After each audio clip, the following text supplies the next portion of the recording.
spirits up. We're going to plant our feet down. And no arrogant, arbitrary school committee is going to turn us around.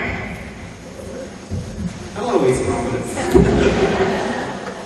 I'm delighted to be with you today to bring you greetings on behalf of Dennis Van Rokel, the President of the National Education Association, and 3.3 million members who would gladly stand shoulder to shoulder with you to fight this kind of disrespect, this kind of intolerance that your school committee is thrusting upon you.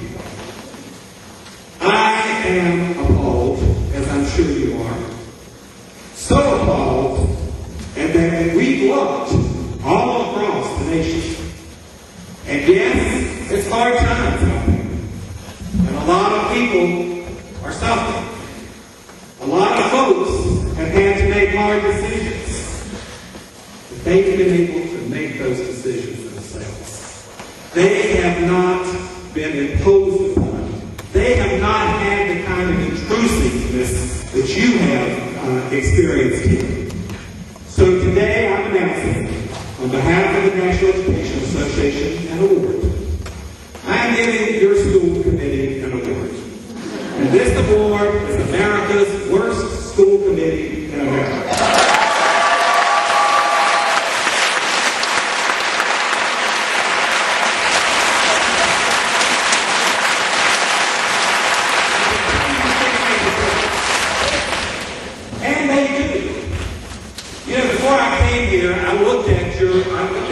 On the website for East Providence Schools. And you know, on your website, your school district has certain beliefs. They're there. And I look at those beliefs, and the first one says, each individual has worth and value. Are you feeling valued today? Are you feeling worthy? No. And when you don't value the teachers, you don't value the kids, and don't you tell me you do. Because if you look at research, who's the most important person to the children in East Providence? They're teachers. You bet they are. And if doctors ignored research, they'd be sued for malpractice. Your committee is ignoring research, and they're not sued at all. Until later down the road, I'm sure. Then your beliefs say each individual has the right to a safe and nurturing environment. And you feel nurtured. I wouldn't say so. Then it says each individual has the right to access the resources necessary to realize his or her potential. I don't think you're going to realize your potential with the kind of cutbacks that your school system is imposing upon you and doing it against you. An employer has the responsibility. They have the responsibility for morale in the school system. How's your morale?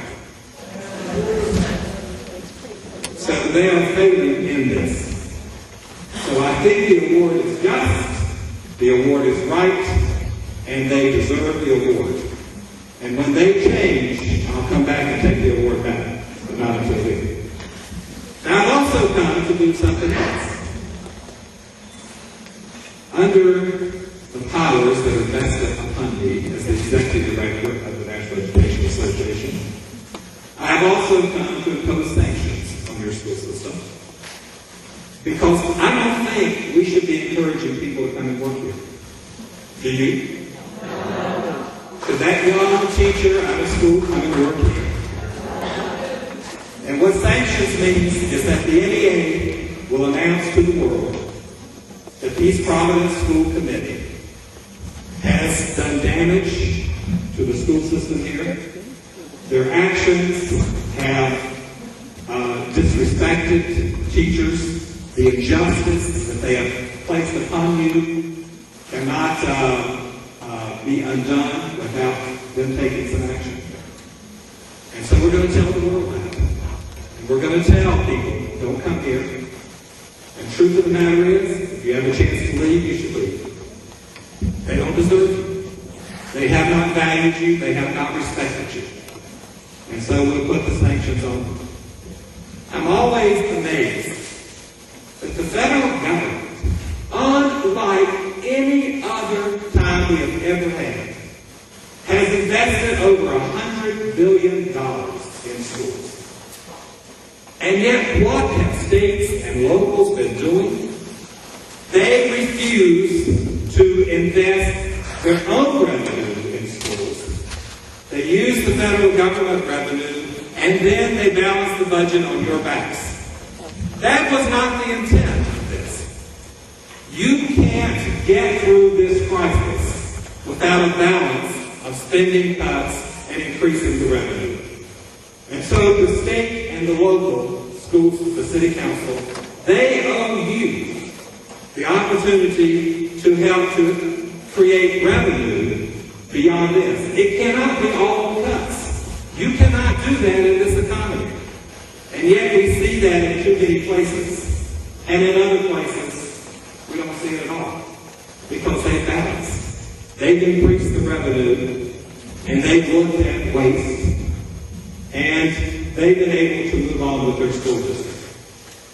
That's the kind of enlightenment that we're looking for. The lights are out in East Providence. I've also come to tell you, whatever it takes. That's the 3.3 million NEA members. Whatever it takes for you. Now, I know you can get frustrated with the law. Lord knows we all do. And it takes a long time. But I'm going to tell you our success. We just got a ruling in Buffalo.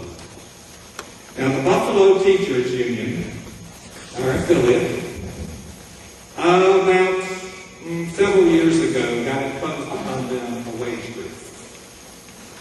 We thought that was illegal. We took it to court. They said, I know the state legislature did that. They could do it. It wasn't illegal. So then they lifted the wage freeze, and they decided they wouldn't give the steps that teachers had earned. So we took that to court. We won. We appealed it. They appealed it. We won again. The teachers of Buffalo will receive $20 million in back pay and damages